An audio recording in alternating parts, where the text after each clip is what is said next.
কাঁচের সংসার অন্তিম পর্ব। ব্যালকনির এক কিনারে প্রাচীর ঘেঁষে দাঁড়িয়ে আছে আরোহী। চুলগুলো এলোমেলো হয়ে বাতাসের সাথে তাল মিলিয়ে উঠছে। ক্ষণে ক্ষণে শীতল হাওয়া জানান দিচ্ছে আজ প্রচণ্ড ঠান্ডা পড়বে। আরোহী শীতের প্রকোপে কেঁপে কেঁপে উঠছে, কিন্তু এই মুহূর্তে ব্যালকনি ছেড়ে যেতে তার মোটেও ইচ্ছে করছে না। তার মলিন দৃষ্টি দূরে উক গাছের দিকে। সেখানে দুটো পাখি কি সুন্দর করে একে অপরের সাথে সুখ দুঃখের গল্প করছে। এদের কিচিরমিচির ডাকে যেন সব অনুভব করতে পারছে আরোহী। এমন কোনো দৃশ্য চোখে পড়লে আরোহী চোখ ভিজে ওঠে। আরিয়ানের কথা মাঝে মাঝে বড্ড মনে পড়ে। কেমন আছে মানুষটা, হয়তো ভীষণ সুখে আছে নতুন বউকে নিয়ে। আচ্ছা, আরোহীর সাজানো সংসার স্নেহা কি আবার নতুন করে সাজিয়েছে? আরিয়ান আরোহীর সব অধিকার হয়তো স্নেহাকে দিয়ে দিয়েছে এতদিনে। আচ্ছা, আরিয়ান বাড়ি ফিরে আরোহীকে কি খোঁজেনি? আরোহীর মনের সাথে সাথে বার্তা এলো, খুঁজলে কি আর তুই এখানে থাকতিস এখন? আরোহী মানতে চাইল না কথাটা। তার মস্তিষ্ক বলে উঠল যে আরোহী তো একটা বাসায় পড়ে আছে সারাদিন। এত বড় শহরে তাকে খুঁজলেও পাবে কই? হয়তো একটু হলেও খুঁজবে, কিন্তু মন মানতে চাইল না। আরিয়ান একটু মন দিয়ে খুঁজলেই হয়তো আরোহীর নিশান পেত। 1 বছরে কি আরোহীর প্রতি আরিয়ানের একটুও মায়া বসেনি? সেই মধুর দিনগুলো ভীষণ রকম স্মরণ করছে আরোহী। আজ তার শাশুড়ি লুফতা বেগম যদি আমেনা বেগমের মতো হতো, তাহলে হয়তো আরোহী আজ আগের জায়গায় সুখে থাকতো। কেন মানুষ এক একজন এক এক রকমের হয়? সবাই ভালো হতে পারে না।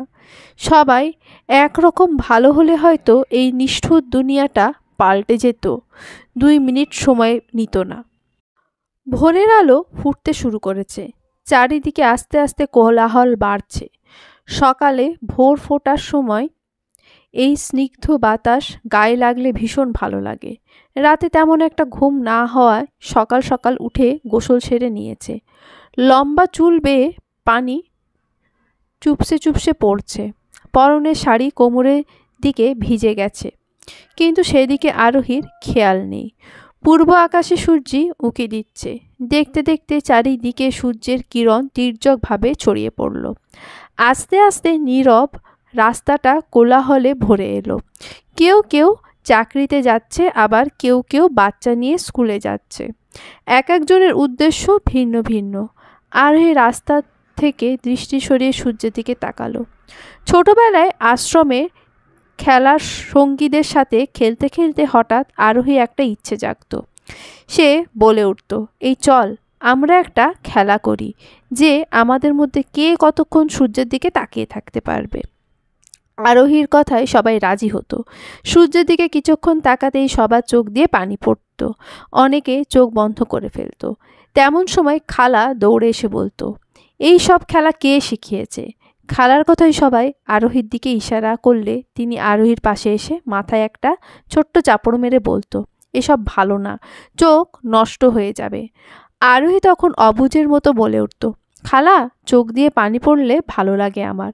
নাক মুখ লাল হয়ে যায়, চোখ ফুলে যায়, সুন্দর না?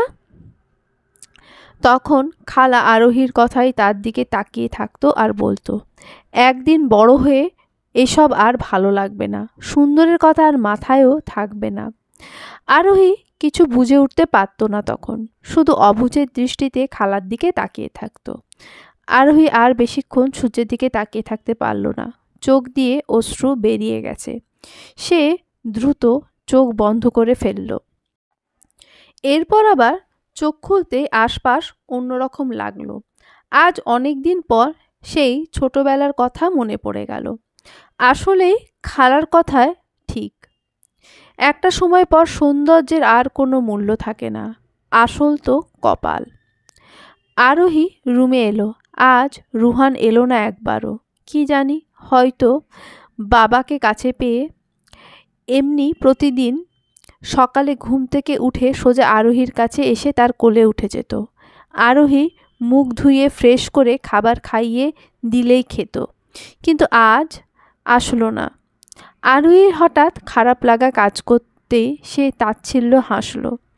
2 দিনে একটু সুখ পেয়েছে বুঝি, একেবারের জন্য সুখটা নিজের হয়ে গেল, সেটা ভাবল কি করে?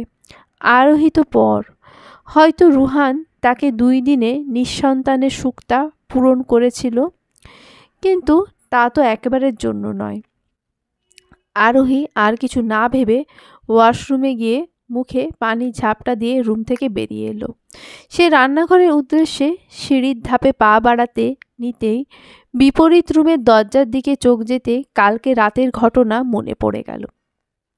কাল রাতে যখন মানুষটা এলোমেলো ক্লান্ত পায়ে দরজা খুলে বাসায় ঢোকে, তখন অন্ধকারের মাঝে আরোহী ভালোভাবে মুখ দেখেনি।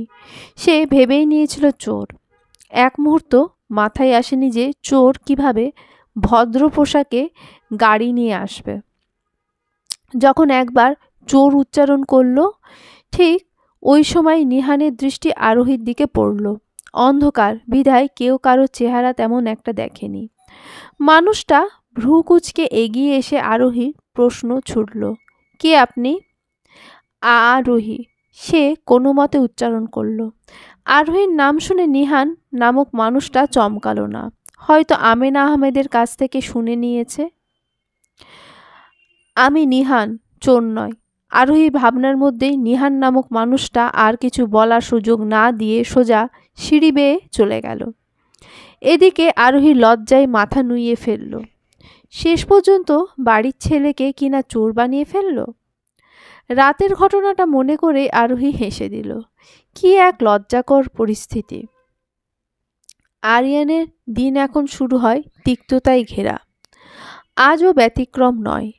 অ্যালার্মের কান ফাটা শব্দে কপাল কুঁচকে সে উঠে বসল। বসা অবস্থায় কিছু সময় দুকান চেপে ধরল। প্রতিদিন মাথার পাশে অ্যালার্মের তীব্র ঝাঁঝালো শব্দে মাথা ব্যথা উঠে যায়, কিন্তু কিচ্ছু করার নেই। স্নেহার সাথে এই অ্যালার্ম নিয়ে প্রতিদিন ঝগড়া হয়। মেয়েটা বিয়ের আগে ছিল একরকম, আর বিয়ের পর আরেক রকম হয়ে গেল। বিয়ের আগে এখানে বেড়াতে আসলে অনেক তাড়াতাড়ি ঘুম থেকে উঠে আরোহীর আগে নাস্তা বানিয়ে ফেলত, কিন্তু এখন আরিয়ানের অফিস টাইম হয়ে গেলেও ঘুম থেকে ওঠে না। আরও অ্যালার্মের শব্দে বিরক্ত হয়ে বলে অ্যালার্মটা যাতে আরিয়ান একদম পাশে রাখে, স্নেহার ঘুমে যাতে ডিস্টার্ব না হয়। আজও এর ব্যতিক্রম নয়, অথচ আরোহী থাকাকালীন আরিয়ানের কোনো দিন অ্যালার্মের প্রয়োজন পড়েনি। আরোহী সকাল সকাল উঠে নাস্তা বানিয়ে আরিয়ানের কাছে আধ ঘন্টা আগে এসে হাজির হতো, এরপর আস্তে আস্তে ডাকতো। সে জানতো আরিয়ানের মাইগ্রেন আছে, হুট করে বেশি আওয়াজ করে ডাকলে মাইগ্রেনে ব্যথা উঠতে পারে, তাই আস্তে আস্তে ডাকতো। কিন্তু এখন সেসব অতীত। সময়ের সাথে সাথে সব বদলে গেছে। এখন আরিয়ানের নিত্য সঙ্গী মাইগ্রেন। আরিয়ান মাথা ধরে উঠে দাঁড়ালো। ওয়াশরুম থেকে ফ্রেশ হয়ে উঠে এসেও স্নেহাকে ঘুমিয়ে দেখল। আরিয়ান চুপচাপ তৈরি হয়ে বেরিয়ে গেল রুম থেকে। ড্রয়িং রুমে আসতেই দেখল রান্নাঘর থেকে টুংটাং আওয়াজ আসছে। আরিয়ান এগিয়ে গেল। রান্নাঘরে মাকে কাজ করতে দেখে একটা মলিন শ্বাস ফেলল। এখন এসব সবসময় চলে। স্নেহা বেলা 12টায় উঠে নাস্তা সেরে আবারও রুমে চলে যায়। সব কাজ লুফতা বেগমকেই করতে হয়। এই বৃদ্ধা বয়সে এসব আর সহ্য হচ্ছে না। এই অবস্থায় কাজ করতে তার শরীর সয় না। বেলা 12টা বাজতেই স্নেহা ঘুম ছেড়ে আড়মোড়া ভেঙে উঠে বসল। কিছুক্ষণ থম মেরে বসে ওয়াশরুমের উদ্দেশ্যে পা বাড়ালো। ফ্রেশ হয়ে রান্নাঘরে পা বাড়ালো। রান্নাঘরে রূপতা বেগম দুপুরের রান্না বসিয়েছেন। স্নেহাকে দেখে তড়িঘড়ি করে বলে উঠলেন, এভাবে চললে তো হবে না। তুমি এই বাড়ির বউ, এটা তোমারই সংসার, আর যেটার জন্য তোমাকে আনা। আশা করছি যে কথাগুলো বোঝাতে চাইছি বুঝে নিয়েছ। লুফতা বেগমের কথা শুনে স্নেহা মাছি তাড়ানোর ভঙ্গিমায় হাত নাড়ালো। নাস্তার প্লেট হাতে নিয়ে রান্নাঘর ছাড়তে ছাড়তে বলল, ওহ খালা, আমি এই বাড়ির বউ হলে তুমি কি, আর এ সংসার আমার বলতে কি বোঝাতে চাইছো? কাজ করতে? তাহলে সেদিক দিয়ে তোমার সব কাজ করা উচিত। কারণ এই সংসার তোমার। আমাকে আরোহী ভাবলে ভুল করবে। আর কি বললে জানো? আমাকে যেটার জন্য আনা মানেটা কি? আমি কি মেশিন নাকি? পড়াশোনা না করার জন্য ভুলভাল বলো। মানুষ আর মেশিন গুলিয়ে ফেলছো। রাতে রান্নাবান্না শেষ করে আমার কাছে এসো, মানুষ আর মেশিনের মধ্যে তফাৎ বুঝিয়ে দেব। আশা করি কি বোঝাতে চাচ্ছি বুঝতে পেরেছ। বলেই হাই তুলে লুফতা বেগমের জবাবের অপেক্ষা না করে নাস্তার প্লেট নিয়ে স্নেহা রান্নাঘর ছেড়ে বেরিয়ে গেল। লুফতা বেগম বোকা বনে গেলেন। এই মেয়ে তো এমন ছিল না, রূপ এমন উল্টো হয়ে গেল। কথার জালে তাকেই ফাঁসিয়ে দিল। লুফতা বেগম স্নেহার যাওয়ার দিকে একবার তাকে দীর্ঘশ্বাস ফেলে রান্নায় মনোযোগ দিলেন। এই মেয়ের রূপে বিয়ের আগে যত ভালো ছিল, কিন্তু বিয়ের পর পুরোই উল্টো। কিভাবে এত বড় ভুল করল লুফতা বেগম? স্নেহা খাওয়া শেষ করে প্লেটটা রান্নাঘরের বেসিনে রেখে মোবাইল নিয়ে বেরিয়ে গেল। লুফতা বেগম সবজি কাটছিলেন। একবার স্নেহার রেখে যাওয়া প্লেটটার দিকে তাকিয়ে মলিন শ্বাস ফেলল। তার শরীর আর সইছে না এসব। আরোহী থাকতে রান্নাঘরে কোনোদিন পা দিতে হয়নি। সব কিছু সময় মতো আর জায়গায় চলে যেত। তবুও সে মেয়েটাকে কথা শোনাতো। এখন বড্ড আফসোস হচ্ছে তার। এত বছরের জীবনে মনে হচ্ছে এর চেয়ে বড় ভুল আর করেনি। দেখতে দেখতে আরও কয়েকটা দিন কেটে গেল। আরোহী সারাটা দিন রুহানকে নিয়েই কাটায়। রুহানের বাবা সারাদিন হসপিটালেই থাকে। মাঝে মাঝে তো আসতে গভীর রাত হয়ে যায়। মানুষটার সাথে এর মধ্যে আর কোনো কথা হয়নি।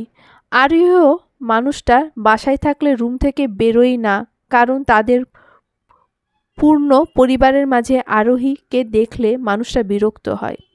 প্রায় সময় মানুষটা বাইরে বাইরেই থাকে। আরোহী রাতের ব্যালকনিতে প্রায় সময় কাটায় বলে দেখতে পায় মানুষটা গভীর রাতে এলোমেলো পায়ে বাসায় ঢোকে। আরোহী বুঝতে পারে মানুষটা হয়তো এখনও মিথিলা আপুকে ভুলতে পারেনি। হয়তো তাই ব্যস্ততায় দিনগুলো পার করে দেয়। গভীর রাত। আজ রুহানের জ্বর ছিল অনেক। রুহানের বাবা 2 দিন ধরে শহরের বাইরে একটা সার্জারির জন্য নাকি গিয়েছে। এটা আমেনা আহমেদের কাছ থেকেই শুনেছিল আরোহী। বাইরে বিধায় রুহানের ব্যাপারটা আর বলা হয়নি। অবশ্য সারাদিন আরোহী সেবায় রুহানের জ্বর এখন অনেকটাই কমে গিয়েছে। রুহান বায়না ধরেছিল সে আজ আরোহীর সাথেই ঘুমাবে। জ্বরের ঘোরে ছেলেটা আজে বাজে বকছে, মাকে ডাকছে শুধু। তাই আরোহী নিজের কাছে রেখে দেয়। এতক্ষণ আমেনা আহমেদ ছিল। রুহান ঘুমিয়ে পড়ার পর আরোহী জোর করে পাঠিয়ে দিয়েছে ওনাকে, কারণ বেশি রাত জাগলে উনিও অসুস্থ হয়ে পড়বেন। রাতে রুহানের জ্বর আবার বাড়লে ওনাকে ডাকতে বলে গিয়েছেন। উনি এসে ফাঁকে ফাঁকে দেখে যাবে বলায় আরোহী রুমের দরজা খোলাই রেখেছিল। রাতে জাগার অভ্যাস আরোহীর আছে। রুহানকে ঘুম পাড়িয়ে সে ব্যালকনিতে এসে দাঁড়ালো। কেন জানি রাতটা তার জানলা ধারে একবার না আসলে হয় না। রাতের আকাশ দেখতে হবেই। অভ্যাসটা এখানে এসেই হয়েছে। বিয়ের পর ওই বাড়িতে থাকতে হয়নি। ওখানে থাকতে কোনোদিন মন দিয়ে রাতের অজস্র নক্ষত্রের আকাশ দেখা হয়নি, কিন্তু আশ্রমে থাকাকালীন প্রায় সময় জানলার ধারে এসে দেখত। আরিয়ানের সাথে বিয়ে হওয়ার পর আর কোনোদিনও দেখা হয়নি। অবশ্য দেখবেই বা কী করে? ওখানে সারাদিন এটা ওটা করতে করতে রাত আসলে ক্লান্তিতে চোখ বুজে আসতো। তাই তো এই 1 বছরে আর দেখা হয়নি। হঠাৎ করে কারোর গোঙানির শব্দে আরোহী বাইরে থেকে দৃষ্টি সরিয়ে দেখতে পেল রুহান ঘুমের ঘোরে হাতড়িয়ে কাকে যেন খুঁজছে। আরোহী দ্রুত এগিয়ে গিয়ে দেখল জ্বর আবার বেড়েছে। আরোহী দ্রুত দরজার দিকে এগিয়ে গেল। দরজা খোলাই রেখেছে। আমেনা বেগমকে ডাকার উদ্দেশ্যে এগিয়ে যেতে আবার পিছিয়ে আসলো। থাক না, মাত্রই তো গেল মানুষটা। সে নিজেই না হয় একটু গাটা মুছে দিক। তাই সে দ্রুত ওয়াশরুম থেকে পানি এনে রুহানের গা মুছে দিল। তাতেই রুহান একটু শান্ত হলো। সে আরোহীর একটা হাত জড়িয়ে আবারও ঘুমিয়ে পড়ল। আরোহী পাশেই খাটের একসাথে মাথা হেলান দিয়ে রুহানের মাথায় হাত বুলিয়ে দিতে লাগলো। গভীর রাত হওয়ায় তার নিজেরও ক্লান্ত লাগছে, গাটা ম্যাজম্যাজ করছে।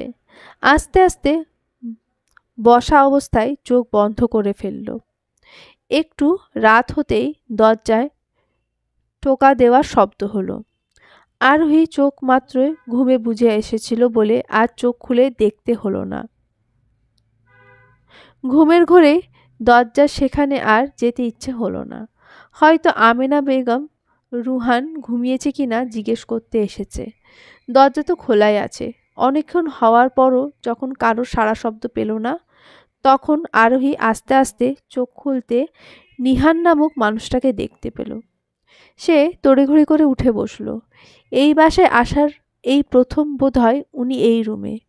আপনি? রুহানকে নিয়ে যেতে এসেছি, নিহানের সোজাসাপটা উত্তর। কিন্তু আরোহী কিছু বলতে নিতেই নিহানের কথাই থেমে গেল। এখন তো সে ঘুম, বুঝতে পারবে না বলে এগিয়ে এসে রুহানেরকে কোলে নিতে গিয়ে বুঝতে পারল রুহান তার এক হাত দিয়ে আরোহীর হাত আঁকড়ে ধরে ঘুমিয়ে আছে। মনে হচ্ছে যেন আরোহীকে ছাড়লেই হারিয়ে যাবে। আরোহী তা বুঝতে পেরে কিছু বলতে নিতে রুহান নিজেই এগিয়ে এসে রুহানের হাত ছাড়িয়ে নিয়ে কোলে নিয়ে ফেলল। আরোহীর মন খারাপ হলো। সে ভেবেছিল রুহানের হাত আঁকড়ে ধরা দেখে নিহান আর নিয়ে যাবে না, কিন্তু তবুও নিয়ে গেল।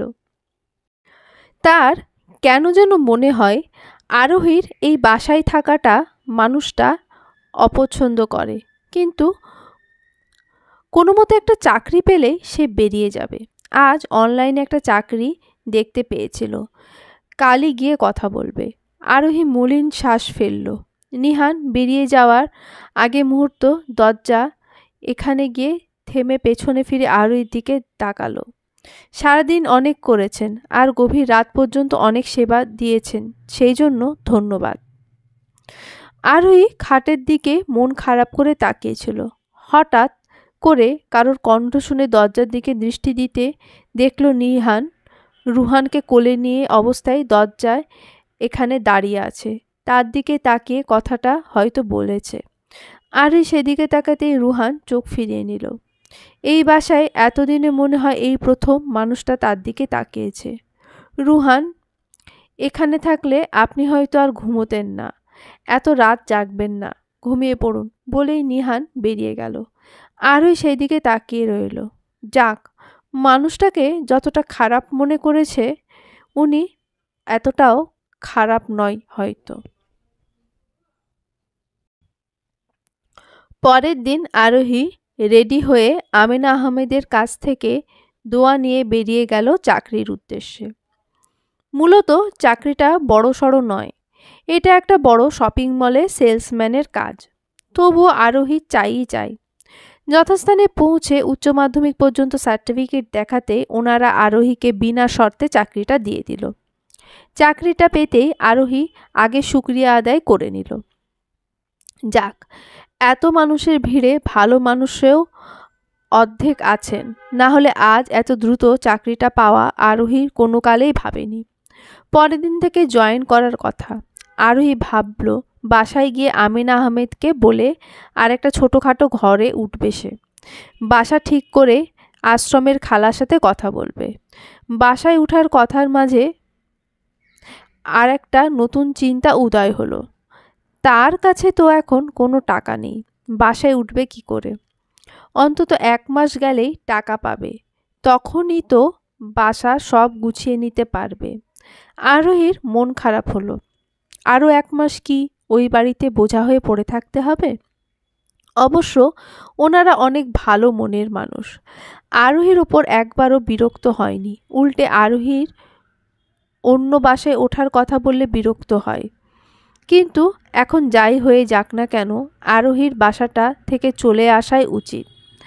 আরোহীর অসময়ে এনারা না থাকলে আজ আরোহী কোথায় থাকতো তা সে নিজেও ভেবে পায় না। এনারা তাকে এতদিন বিনা কারণে বিনা স্বার্থে রেখেছে, তাতেই আরোহী ঋণী।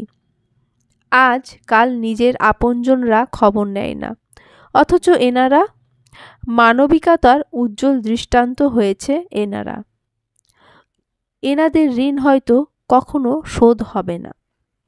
আরোহী গাড়িতে বসে আছে। লাল সিগন্যাল পড়েছে। এই একটা সিগন্যালে সব গাড়ি থেমে আছে। হয়তো এমন কোনো সিগন্যাল জীবনে এসেও জীবনটাকে চিরতরে থামিয়ে দিয়ে যায়। শুধু একটাই পার্থক্য যে এই সিগন্যালের পর সবুজ সিগন্যাল আসে। লাল সিগন্যালে দাঁড়িয়ে থামা চুপচাপ গাড়িগুলো হঠাৎই চলতে শুরু করে। আর জীবনে এই লাল সিগন্যালের পর সবুজ সিগন্যালের মতো আর কোনো সুযোগ আসে না। জীবন তো বৈচিত্র্যময়। আরিয়ান গাড়ির ভিতরে বসে আছে। দীর্ঘক্ষণ যাবৎ লাল সিগন্যাল। ঢাকা শহরে এই বিষয়টি তার মোটেও পছন্দ নয়। আধ ঘন্টায় রাস্তার যেতে 1 ঘন্টা পেরিয়ে যায়। এটা এখন একটা নিত্য নৈমিত্তিক ব্যাপার হয়ে দাঁড়িয়েছে। চারিদিকে ব্যস্ত শহরে কোলাহল ধ্বনি।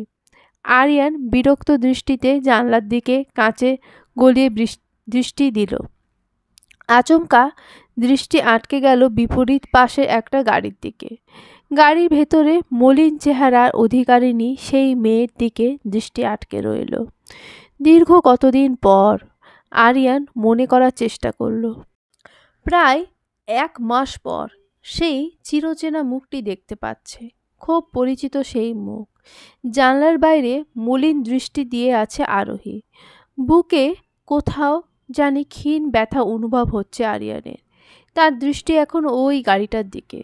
আরোহীর মলিন দৃষ্টিতে তাকিয়ে আছে সামনের দিকে। আরিয়ানের বুক কাঁপছে। আরোহীকে একটু ছুঁয়ে দেওয়ার জেদ চেপেছে মনে। যদি পারত। এমন কেন লাগছে তার? আরু আরু করে আপন মনেই বিড়বিড় করে উঠল আরিয়ান। নিজেকে পাগল প্রায় মনে হচ্ছে। কতদিন পর এই চেহারাটি দেখার জন্য কত ছটপটি না করেছিল এতদিন। এতদিনে বুঝতে পারল আরিয়ান যে এই মেয়েটার মধ্যেই তার সব তৃষ্ণা। আরিয়ান মাঝ রাস্তাতেই গাড়ি থেকে নেমে পড়ল। তার গন্তব্য বিপরীত পাশের গাড়িটি। সেই গাড়িটির দিকে এগিয়ে যেতে নিতেই তার বুক ধড়ফড় করে উঠল। বুকে কোথাও অস্থির অস্থির লাগছে। আরিয়ান কাঁপা কাঁপা পায়ে কয়েক কদম পা বাড়াতেই ঠিক সেই সময় লাল সিগন্যালের বদলে সবুজ সিগন্যাল জ্বলে উঠল। সব গাড়ি হুড়মুড়িয়ে চলে যাচ্ছে। আরিয়ান আর পা বাড়াতে পারল না। অন্য গাড়িগুলোর সাথে সাথে আরোহীর গাড়িটাও চোখের পলকেই চলে গেল।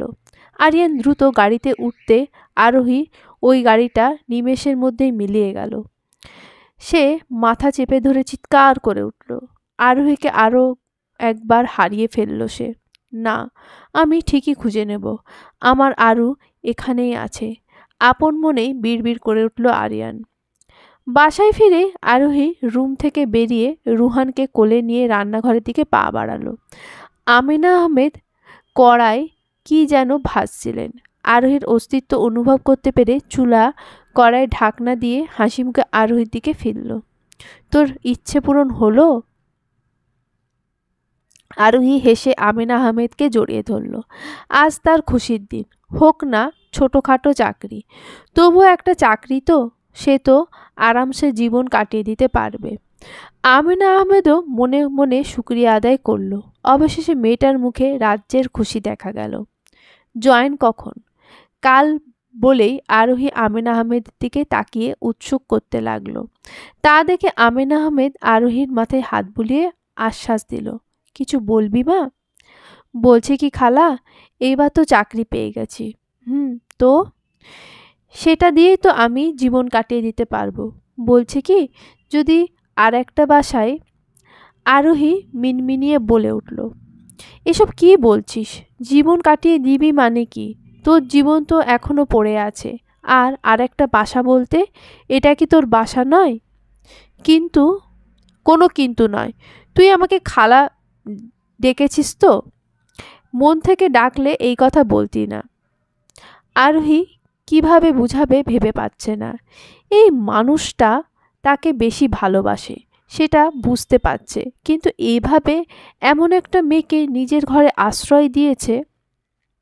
খালা, তুমি বুঝতে পারছো না, আমার আরেকটা বাসায় যাওয়ার দরকার, অন্তত নিজের জন্য হলেও।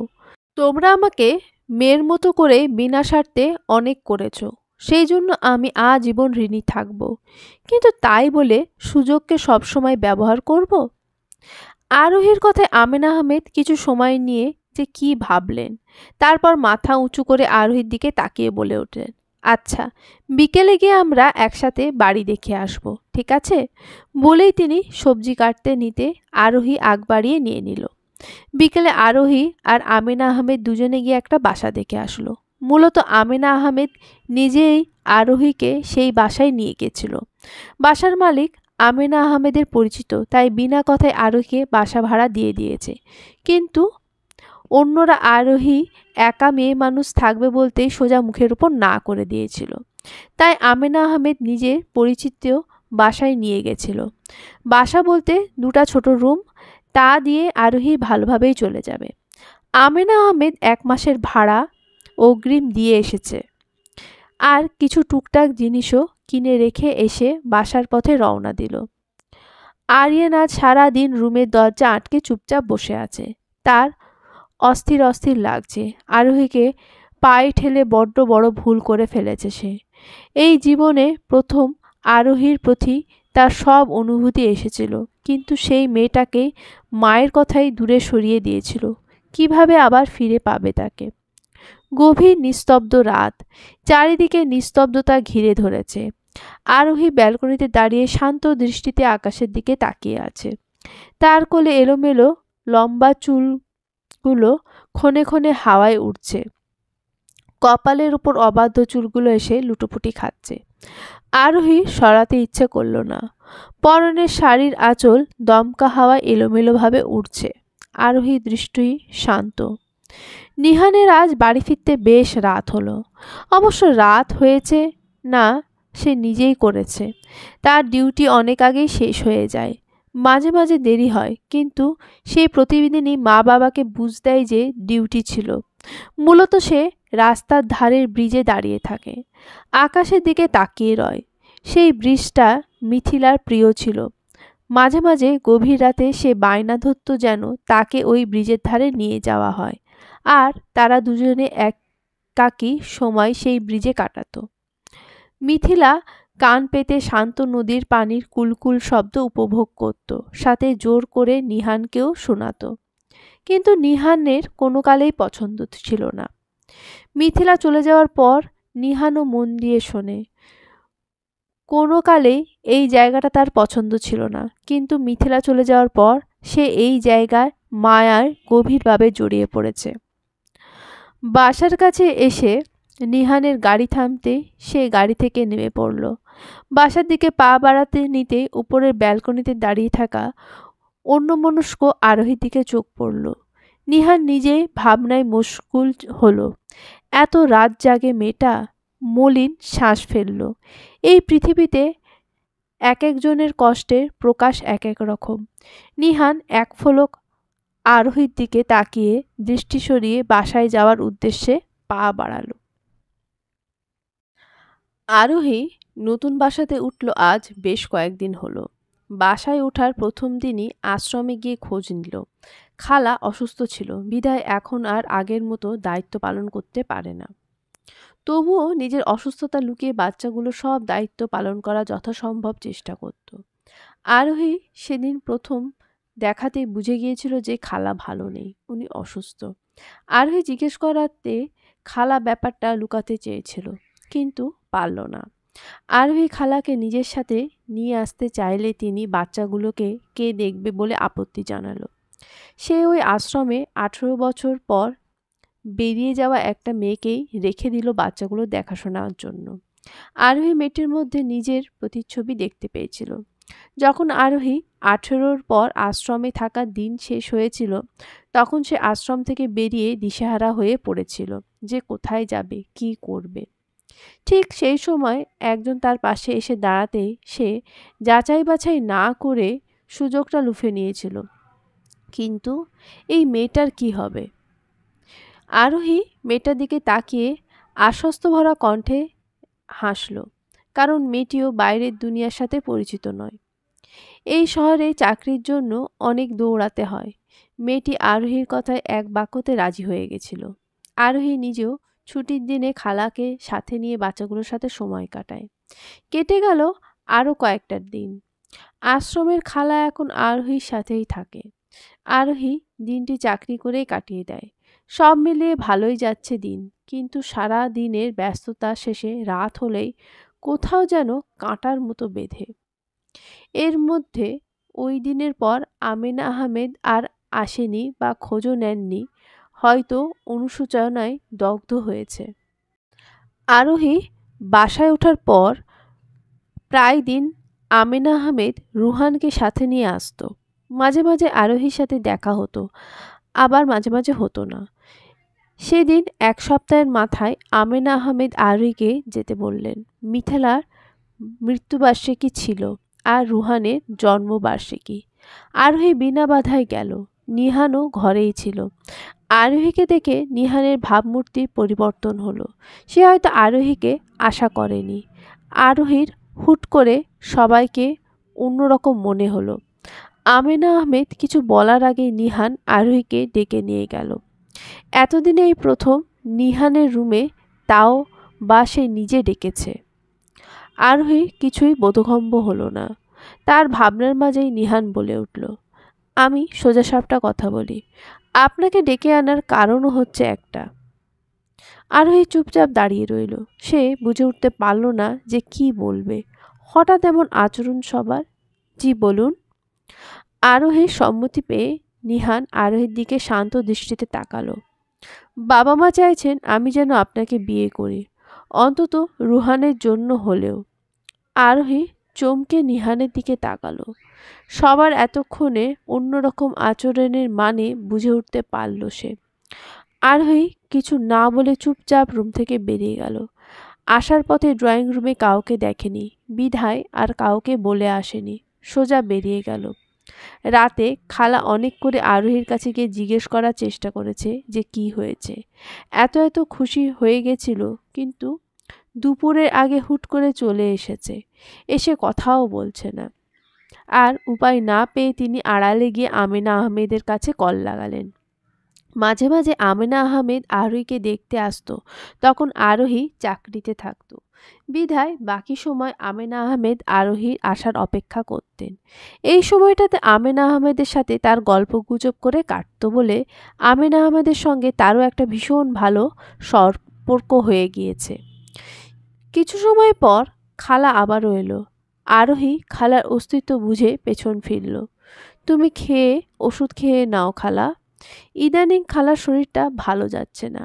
এই 1 মাস চাকরির টাকা আর কয়েকদিন গড়ালেই দেবে। আরও কয়েকদিন অপেক্ষা করতে হবে। এই মাসে আমেনা আহমেদই সব টুকটাক নিয়ে এসেছে, তা দিয়ে আরোহীর ভালো মতো চলে যাচ্ছে। এই মানুষটা না থাকলে এই 1 মাস কিভাবে চলতো আরোহী ভেবে পায় না। আরোহী ভাবনায় ডুবে গেল। কারোর আলতো স্পর্শে পেছন ফিরে দেখল খালা তার একদম কাছে দাঁড়িয়ে আছে। কিছু বলবে খালা? ওষুধ খেয়ে নাও। আমার একটা আবদার রাখবি আরু? খালার কণ্ঠস্বর মলিন শোনালো। আরোহী খালার দিকে পূর্ণ দৃষ্টিতে তাকালো। মানুষটাকে এখন আর আগের মতো হাসি খুশি দেখায় না। সেদিন আরোহী জোর করে ডাক্তারের কাছে পাঠিয়েছিল। আরোহী নিজেও যেতে চেয়েছিল, কিন্তু খালা একাই চলে গিয়েছিল আর আরোহী চাকরিতে। সেই দিনের পর থেকেই খালার মুখ থেকে হাসি সরে গিয়েছে। আরোহী বুঝে উঠতে পারে না, হুট করে মানুষটাকে ভীষণ অসুস্থ মনে হয়। মাথায় আবারও কারোর স্পর্শে আরোহী ভাবনা থেকে বেরিয়ে এলো। সে তাকিয়ে দেখল খালা তার দিকে তাকিয়ে আছে। ইদানিং কথায় কথায় বেশ অন্যমনস্ক হয়ে পড়ছে আরোহী। সে হেসে খালার উদ্দেশ্যে বলে উঠল, তুমি এভাবে বলছো কেন খালা? অবশ্যই রাখবো। তুমি বলো, তুই বিয়েটা করে নে মা। আরোহী শান্ত রইল, প্রত্যুত্তরে কোনো জবাব দিল না। তোর জীবন এখনো পড়ে আছে মা। আমি আর কয়দিনই বা বাঁচব। মানুষের সুখের জন্য হলেও একটা নিজের মানুষ থাকার দরকার, যাকে দিন শেষে সব কিছু বলা যায়। একদিন হয়তো আফসোসও করবি। এই যে তুই রাতে এভাবে থাকিস, সেটা আমার ভালো লাগে না রে। যদি আমি না থাকি তুই আরও একা হয়ে পড়বি। আর আমেনা মানুষটা ভালো, যা শুনেছি নিহান ছেলেটাও ভালো। নিহানের সাথে সাথে তোর একটা সুন্দর জীবন পাবি। তুই একটা পরিপূর্ণ পরিবার পাবি। আফসোস রইবে না আর। হয়তো তোর এই দুঃখগুলো ওই পরিবারে গিয়ে সুখে পরিণত হবে। আমি চাই তুই একটা সুন্দর ভবিষ্যৎ পাস। আরোহী জানে খালা তার নিজের কথাই ব্যাখ্যা করছে। হয়তো এই বয়সে এসে নিজের একটা কাছের মানুষের অভাবে দগ্ধ হচ্ছে। আরোহী মলিন শ্বাস ফেলে জানলার বাইরে ব্যস্ত শহরের দিকে দৃষ্টি দিল। আরোহী আজ চাকরিতে গেল না। সে আশেপাশে একটা কলেজে স্নাতকে অ্যাডমিশন নিয়েছে। 1 বছর আগে উচ্চ মাধ্যমিক দিয়েছিল বিধায় বেশি বেগ পোহাতে হয়নি। কলেজ থেকে বের হতে আকাশ কালো মেঘে ঢেকে গেল। সে দ্রুত পায়ে রাস্তার দিকে গাড়ির উদ্দেশ্যে এগিয়ে যেতে ঝুপ ঝুপ করে বৃষ্টি নামল। সে দ্রুত দৌড়ে যাত্রী ছাউনির দিকে এগিয়ে যেতেই প্রায় ভিজে গেল। পরনে সাদা রঙের কুর্তিটা ভিজে অবস্থা কাহিল। চুলগুলো থেকে টপ টপ পানি পড়ছে। কোনো গাড়িও দাঁড়াচ্ছে না। চারিদিকে আস্তে আস্তে আরও অন্ধকার ঘনিয়ে আসতে আরোহী ওড়না দিয়ে নিজেকে যথাসম্ভব আবৃত করে নিল। ঠান্ডা লাগছে বড্ড। উঠে আসুন। কারোর চেনা কণ্ঠস্বর শুনতেই আরোহী সামনের দিকে তাকিয়ে দেখতে পেল রাস্তার বিপরীত পাশে নিহান গাড়ি থেকে ছাতা নিয়ে বের হচ্ছে। নিহানকে এই মুহূর্তে মোটেও আশা করেনি সে।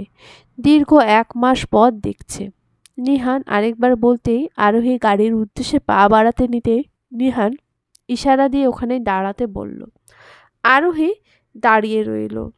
নিহান রাস্তায় এসে আশেপাশে গাড়ি আসছে কিনা দেখে ছাতা নিয়ে আরোহীর সামনে এসে দাঁড়ালো। চলুন। আরোহী এক পলক নিহানের দিকে তাকিয়ে ছাতার ভেতরে আসতেই নিহান হাঁটা ধরল। আরোহীর কানে তখন বলা খালার কথাগুলো বাজছে। নিহানের কাছ থেকে তুই একটা সুন্দর জীবন পাবি।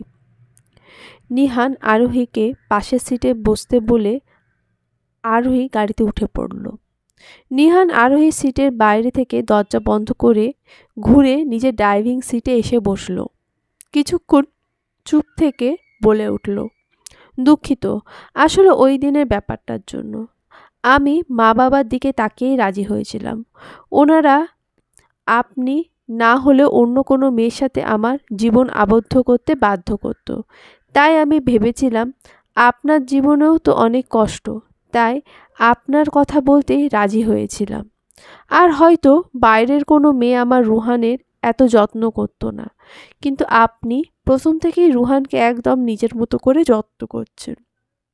যেদিন রাতে রুহানের জ্বর ছিল সেদিন দেখেছিলাম আপনার পাশে পানির গামলা। সেদিনই বুঝে নিয়েছিলাম যে আপনি আমার রুহানের জন্য একদম পারফেক্ট। তাই এরপরে মায়ের কথা শুনে রুহানের চিন্তা করে আর না করতে পারিনি। কিন্তু আমি ভুল করেছিলাম। সেদিনের ঘটনাটা ভুলে যান। আরোহী বাইরের থেকে দৃষ্টি সরিয়ে নিহানের দিকে তাকিয়ে মুচকি হাসল। তাতেই নিহান পুনরায় কথাটা বলার সাহস পেয়ে গেল। আপনি কি রুহানের মা হতে পারবেন? হ্যাঁ, পারব। রুহান আমার অপূর্ণ জীবনের পূর্ণতা। মুচকি হেসে সামনের দিকে তাকিয়ে বলে উঠল আরোহী। সপ্তাহে 3 দিন আপনাকে ওই ব্রিজে নিয়ে যাব, কিন্তু বাকি 3 দিন মিথিলা মানে আমি একাই। আমি আপনাকে মিথিলা আপুকে ভুলতে বলবো না। কেউ কারোর প্রথম ভালোবাসা ভুলতে পারে না, আমিও বাধ্য করব না। আমার জন্য রুহানই যথেষ্ট। কিন্তু আপনি যখন 3 দিন আমাকে দেবেন বলেছেন, তাহলে না করি কিভাবে? বলেই হাসল আরোহী। কেটে গেল কয়েক বছর। আরোহী রুহানকে স্কুল থেকে নিয়ে সোজা হাসপাতালে চলে এসেছে। নিহান বলেছিল আজ কোথায় জানি ঘুরতে নিয়ে যাবে, আর আরোহীকে রুহানকে নিয়ে স্কুলের গেটে দাঁড়াতে বলেছিল।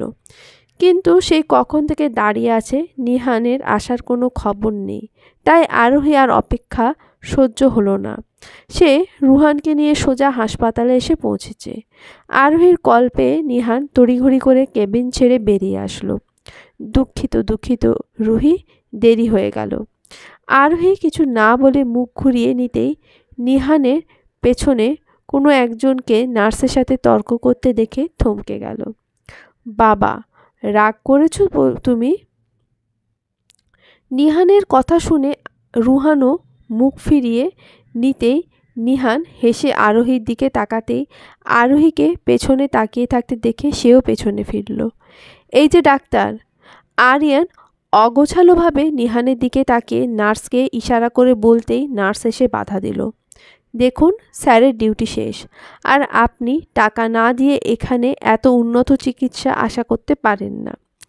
আরিয়ান অগোছালোভাবে আশেপাশে তাকিয়ে নিহানকে হাত জোড় করল। নিহান কিছু বলে ওঠার আগেই আরিয়ানের দৃষ্টি আরোহীর দিকে পড়তেই সে থমকে গেল। আরোহী রুহানকে কাছে টেনে নিল। আরু? আরিয়ানের দৃষ্টি অগোছালো। আরোহী এতক্ষণে যা বোঝার বুঝে নিয়েছে।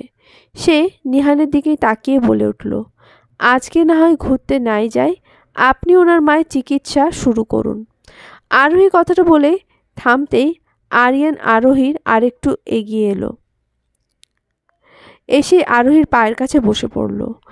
আরোহী সরে যেতে নিতে আরিয়ান পা জড়িয়ে ধরে বলে উঠল, আমাকে মাফ করে দিও। তুমি যাওয়ার পর আমি একটা দিনও ভালো ছিলাম না।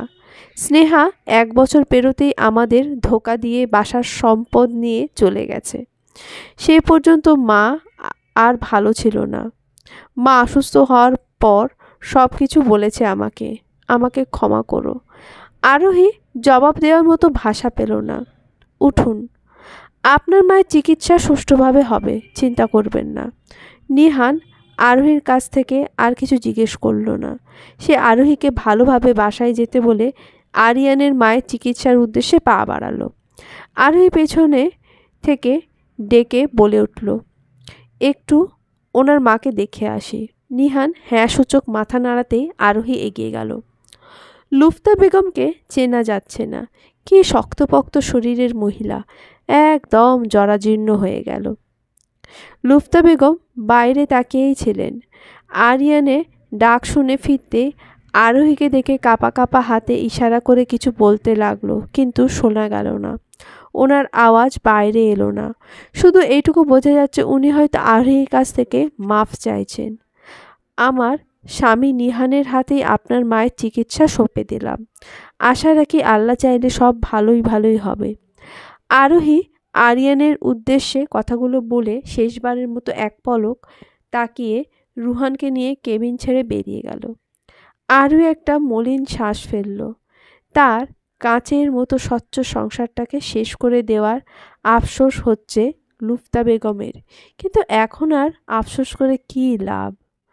কাঁচ যেমন দেখতে সুন্দর পরিশুদ্ধ, তেমন ভাঙলে আর জোড়া লাগানো যায় না। লাগলেও সেটা স্পষ্ট একটা দাগ বসে রয়, আর আগের মতো স্বচ্ছ হয় না। আরিয়ান পেছন থেকে আরোহীর দিকে তাকিয়ে আছে। আরোহীর মতো একটা মেয়েকে কাছে পেয়েও হারিয়ে তাকে নিজেকে সবচেয়ে পরাজিত মনে হচ্ছে। এই জীবনে আর কিছুই রইল না। বিধাতা কাউকে ছাড় দেন না। দেরি হলেও যার যার কর্মফল সে ভোগ করে, আর দুঃখের পরই সুখ আসে। আরোহী সুখ এখন নিহান। সৃষ্টিকর্তা কাউকে হয়তো নিরাশ করে না, ধৈর্য ধরলে হয়তো ফল পাওয়া যায়। সমাপ্ত।